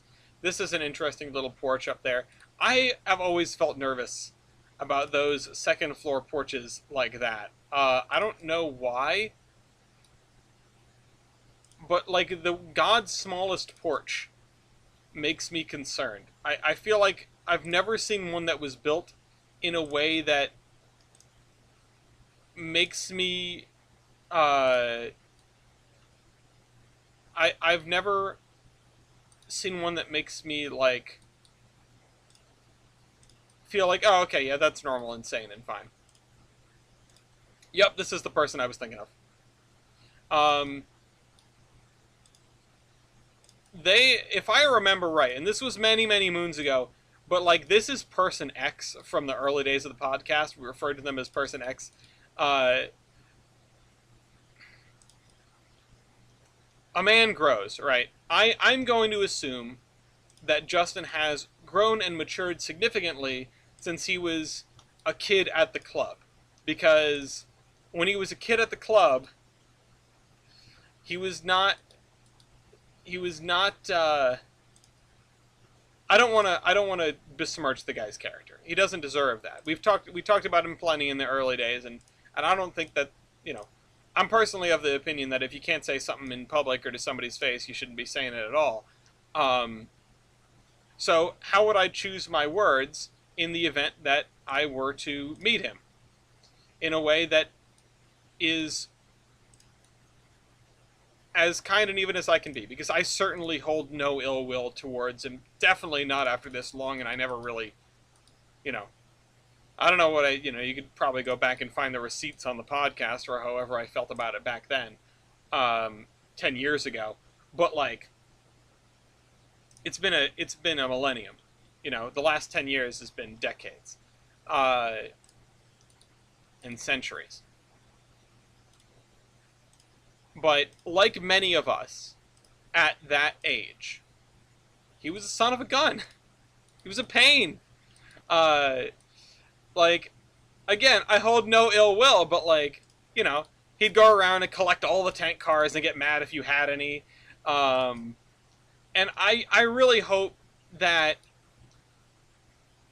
I'm not burning a bridge by saying this out loud. We were all little sons of guns at some point. Some of us still are. Some of us have matured, and some of us have matured less. Some of us have matured, some of us have just aged. Um, I still find farts funny. I feel like that's timeless. But like, it's really, really. I mean, I'm glad that he's out there, he's working for Amtrak, he's I assume having a whale of a time because he's out there giving you guys horn shows and you know him and whatever. It's just I haven't met him since we didn't vote him in. If I remember right, that course of events. Um, that was a long time ago. Uh, I would love to meet him now. I'd love to see the man that he's become. Uh, it's always sort of fun and enlightening and heartening to see how someone can change as they grow older. Uh, Caused a derailment that broke 8 cars. I I don't remember that specifically. Uh, I can't deny. I can neither prove nor deny, or confirm nor deny. I mean, if Larkin said it as well, then I trust Larkin's memory on the subject. Um, but like, yeah, I mean, I don't want to, I don't want to be unfair. I don't want to be unfair to the guy. Um, but like that, can you blame him? uh, and it wasn't, it wasn't like there was one thing that happened. Uh, I'm sure that happened. I like let let he among us who has not sinned cast the first stone, right? Like I have broken Providence Northern stuff.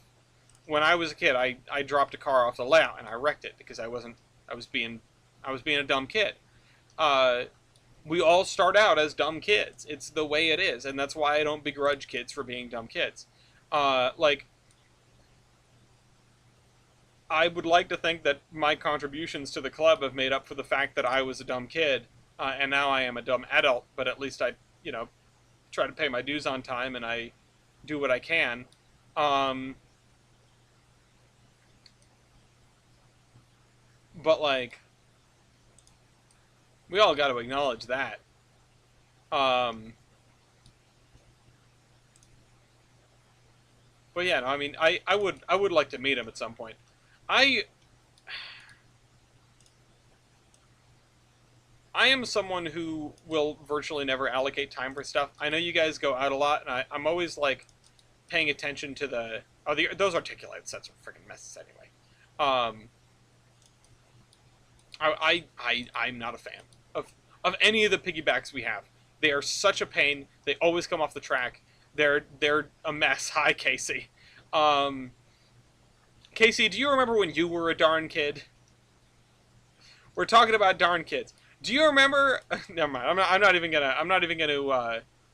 I'm not even like you can scroll up in the thing. But like vaguely. Oh yeah, it's okay. We all were. I just think we can all contribute to the darn kidness of everything. Yeah, no. I mean, I don't blame you. Like, I don't.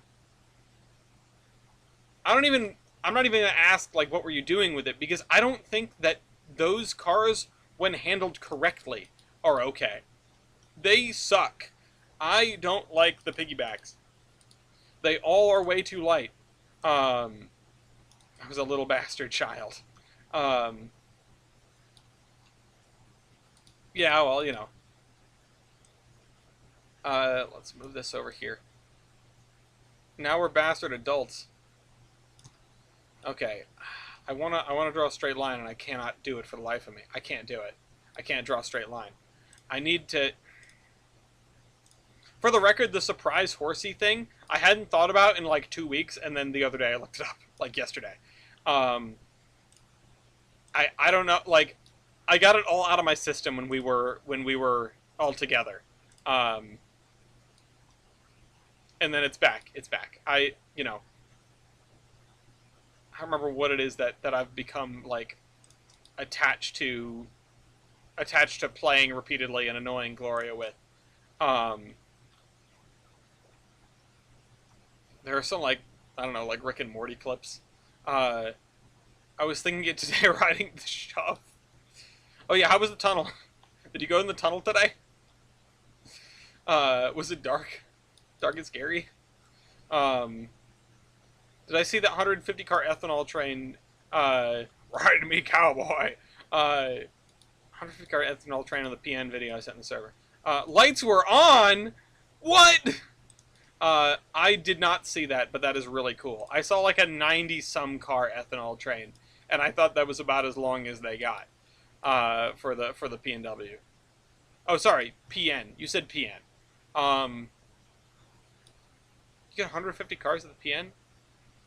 Damn. Uh,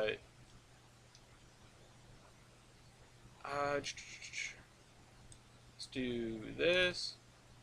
That's a lot of cars. Um, it's a lot of money. That's that's all I can say about that is, you know, I don't know if I have 150 cars total. I need to set up the display case, and I don't know where to put it. I honestly don't know where to put it. I don't know how to put it, and I don't know where to put it. Um, $8 a piece is a pretty damn good deal. I don't know if you saw. I did my math on the groups.io for like all of our rolling stock for like the total cost of our rolling stock. And God, we've got so much stuff. We've got so much stuff. We need to get rid of some of it. I don't have the time to like do stuff.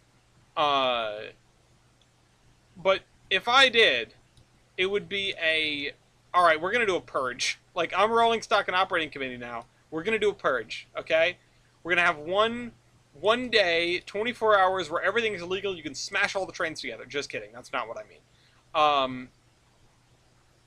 What I mean, of course, is that we need to go through, figure out how many cars we actually need, of what types we need, and then deaccession stuff.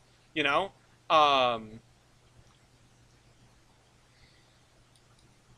we're not gonna go Adam's family on this, but damn, if we could.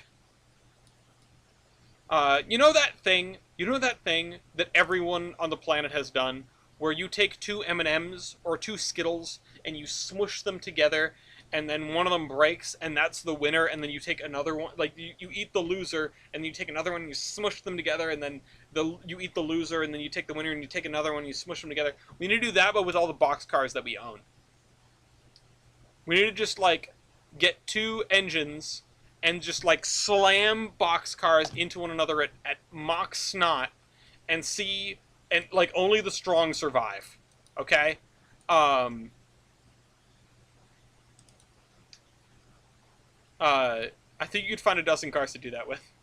I mean I think do that to the piggybacks.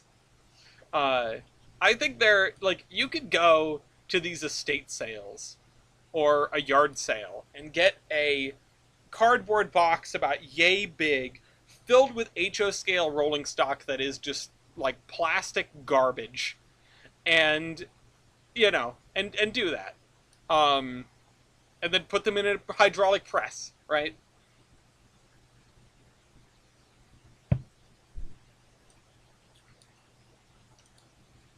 Um, Casey, I'm picturing you on the back of a shove going, surprise, horsey, in the tunnel, and your engineer being like, oh my god, she's lost it. Uh, Mew, you have power! Um, Coldburn's Tycho stuff for fun. You gotta be careful. Some people really do like their Tycho stuff. Some of it is, there's plenty of worthless junk out there. But, some of the Tycho stuff is like, this was built like a tank, for no good reason. You could do heinous things with it. Okay. The Tycho engines are the ones you should be using to like push the cars, because I bet you can crank a Tycho engine to ungodly speeds. Um, so you have a Mark's PC caboose that's sawed in half. You should pair that with a Tycho engine, like, and build an abomination. Uh, Fake version of the rare 280 and threw it across his backyard. Oh, that's just cruel. That's mean. Uh, oh, the Mantua ones go mock G. We need to have a proper race. Someone needs to build an HO scale drag strip. um, you know what would have been fun actually, and it's like things at model railroad clubs, and I can never advocate for actually doing this, so don't. Uh, Things at model railroad clubs are way too nicely built for what I would love to do, which is also what I would love to do in Railroader, which is time trials. And Mew, we could have absolutely done this at the NEB&W if the whole railroad wasn't way too nice for it. Which I met another RPI grad at work today. But I was talking with some people and they said they were from the Troy office, and I went, "Oh, I went to school there," and they were like, "Oh, another RPI grad." Um, anyway, uh, blah blah blah. Drag strip in the Grange space while there's no Grange meetings. We need to get that modular set up. We need to get that modular. I don't know if I'm gonna be there this coming Saturday, like on Saturday, like the 5th. But if I'm there, we need to get that modular set up so we can mess with it and get it worked on and get it looked at while we still have time. Like September is going to be here way before you expect, and I know because I'll be 29. Oh, you're not going to be there. Well, Mew, you're up. What about before the business meeting this coming Tuesday? That's not a bad idea. That's not a bad idea. My birthday is in September. Is your birthday in September? I'm September 23rd. When are you? Alright, there we go. We're gonna just put, entertaining family this Saturday. The 10th. Oh, the 10th. Okay. Early September birthday. I was scheduled to be born in early October, which would have been interesting because my mother's birthday is October 2nd, and my grandmother's birthday for a long time we thought was October 2nd as well, and we would celebrate them both together, and it was very interesting. It was like mother and daughter born on the same day. And then we learned that there was a clerical error because she was born in 1925, and her birthday was actually on the 3rd. So we spent she spent 90 years of her life celebrating her birthday on the wrong day. I don't even remember how we learned it. It's just so bizarre. And like I spent all of my time that I knew my mother's mother believing that it was October 2nd as well, and it was such a, oh wow, we're born on the same day. And then I was going to be born like on October 2nd, but I was a little bit early. So I could bring the grill down Tuesday. Don't you have something else to bring down? The thing is, if you bring the grill down, you might as well just bring it here. I mean, it depends on what time everything works out, but I'm just throwing this out there. If you wouldn't mind, come down here, drop the grill off, give me a ride. We used to do barbecues. We used to do barbecues. Come down here, drop the grill off, give me a ride, and then give me a ride home, please. I mean, when the PN meeting is out, I could still take the bus. I don't know when, I think that's a number 4 bus that goes by the Providence Northern. I have taken it down there before, but not back.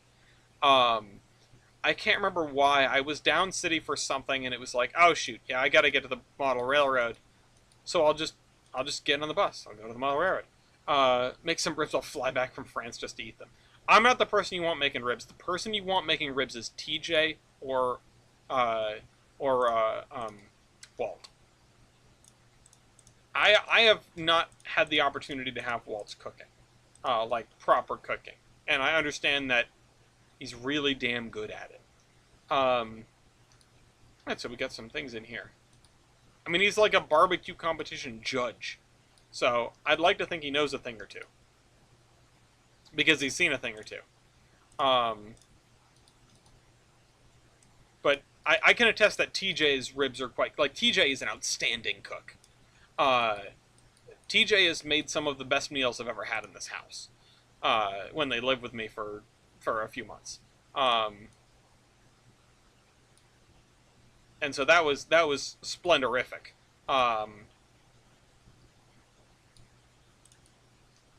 Okay, let's get the fences in on this one, and then we will probably wrap up. Ah, damn it. Oh, dang it. Oh, you know what? Whatever. No, let's keep it. Let's do this. And then chain link fence along the backside here.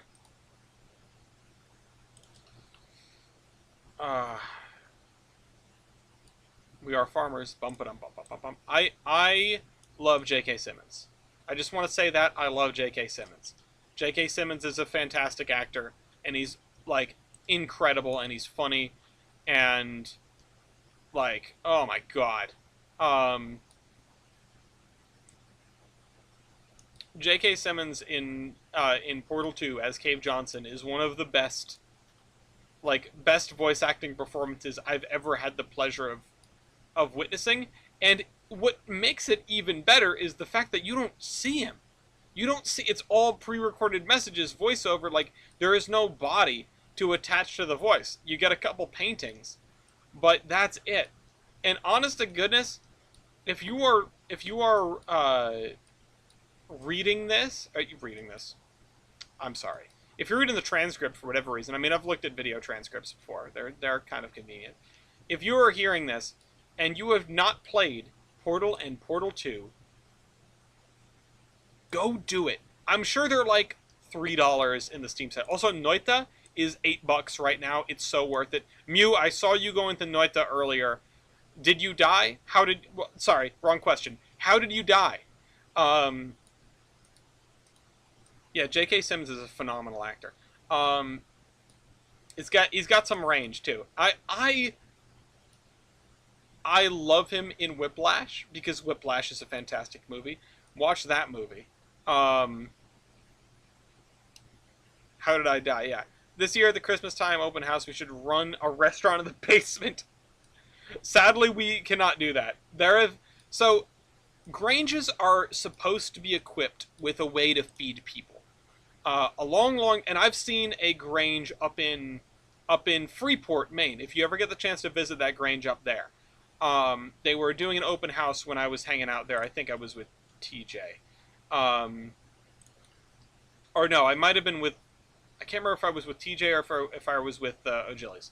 One of the two, but yeah, I think it was. Yeah, I was with TJ.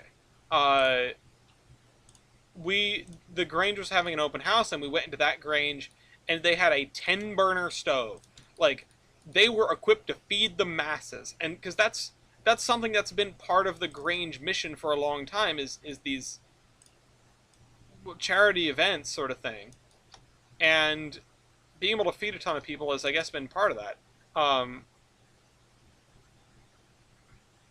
I also downloaded a Spell Lab mod from the workshop to test spell combos. I put the no-kill option on, I still somehow died. Sacrificing oneself with a pursuit of knowledge is the greatest tribute to the gods. Mew, if you want after this, we can try the other Noita mod. It's either that or I go back to smashing my head against the wall on Ultimate Admiral. I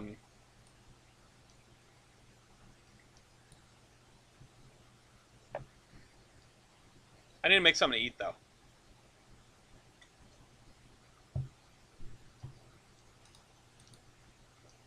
The only things I've eaten today are like a couple slices of pound cake, and oh, that's right, you still have family inbound. Oh well, another time. Are a couple slices of pound cake, which that is a story which I will tell before we wrap up, and like some chips that I ate while we were watching our Gloria and I were watching our daily episode of Star Trek: Strange New Worlds. I will show up in VC once I have made some food. Um,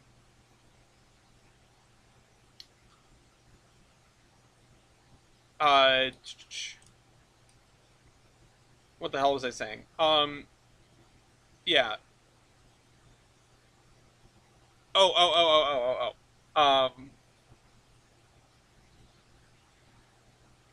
So we had Mom's Day, what we called Mom's Day. We had all the moms over, and uh, we had all the moms over, and we talked about wedding planning. That was kind of fun.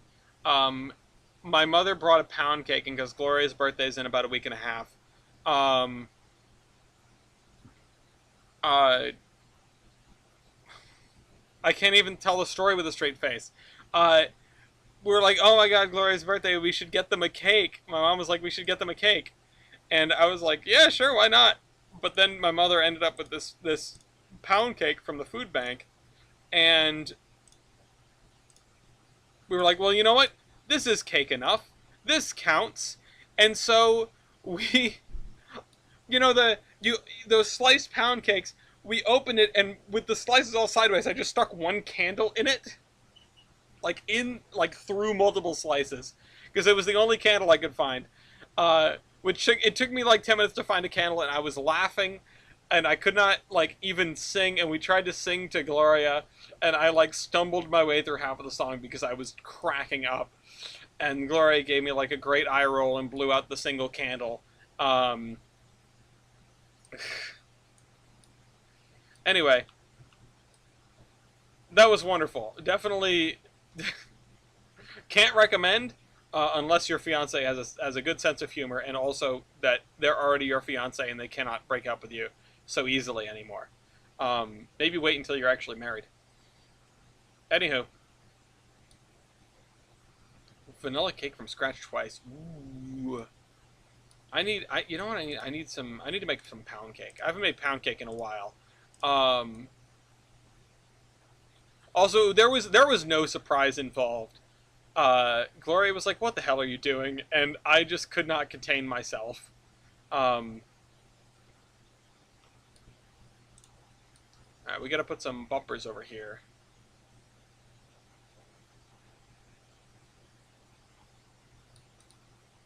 Let's put this right here, and put this right here. You know what? There were so many tangents that I really wanted to go down, and I didn't get to go down. So like, I know we're past 10 o'clock, but I want to fix this while I'm over here. Um, Cake shake. Wait, hold on. Phrasing. That's right, girl. Make your cake shake. Uh, uh,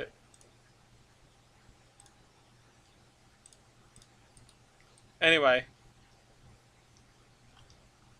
I'm just listen. I'm sorry. I see the I.